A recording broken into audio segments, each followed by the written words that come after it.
জামায়াত ইসলামীর আমির ডাক্তার শফিকুর রহমানের নেতৃত্বে সরকার গঠন করলে সকল প্রকার দুর্নীতি দূরীভূত করা হবে ইনশাআল্লাহ।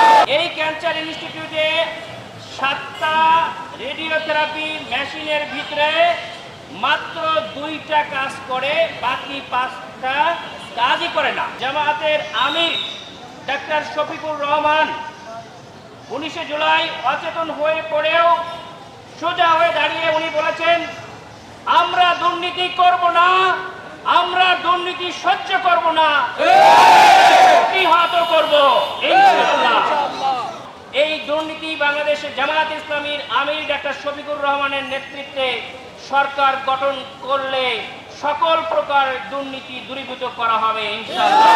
17 বছরের ফ্যাসিস্ট সরকারের আমলে একজনের জীবন কাহিনী আরেকজন লিখে প্রমোশন পায়, তাদের এজেন্ডা বাস্তবায়ন করার জন্য নিয়োগ প্রাপ্ত হয়েছে। 5ই আগস্ট পরবর্তী কিছু সংস্কার সংশোধন হলেও, কিছু পরিবর্তন হলেও সেই অ্যাডমিনিস্ট্রেশনে এখনো বড় ধরনের কোনো পরিবর্তন আনা হয় নাই। যে অ্যাডমিনিস্ট্রেটিভ যারা এটার রক্ষক, তারাই এটার দুর্নীতির ভক্ষক হিসেবে হয়ে যাচ্ছে কিনা। সেই রেডিওথেরাপি যে 10টা না 8টা মেশিন আছে, তার মধ্য থেকে মাত্র 2টা মেশিন কার্যকর ভূমিকা পালন করছে। এখানেই শেষ নয়, এখানেই শেষ নয়। যে মেশিন 2টা আছে, সেই মেশিনের এখানেও দালাল চক্র কাজ করে সিরিয়াল পাওয়ার জন্য। অসংখ্য মানুষ আপনারা দেখেছেন, যে জায়গায় যে বিল্ডিং এ আমরা দাঁড়িয়ে আছি, এই বিল্ডিং এর ইটে পরিশ্রম করে যে শ্রমিকরা আমাদেরকে এখানে দাঁড়ানোর সুযোগ করে দিয়েছে, সেই শ্রমিকদের জন্য আমাদের কিছু করার আছে, কিছু নৈতিক দায়িত্ব আছে।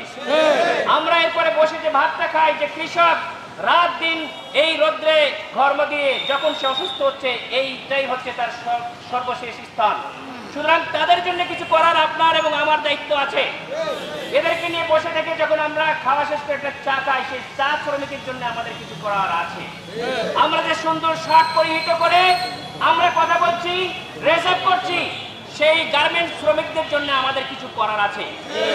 আমরা আশা করি এই শ্রমিক শ্রেণীর মানুষ, যেটা 80% মানুষ যারা সরকারি চিকিৎসার উপর নির্ভরশীল, এই ক্যান্সার হাসপাতালে তারা আসছে, সেই এসে এখানে তারা 1 মাস 2 মাস 3 মাসের সিরিয়ালের মধ্যে পড়ছে।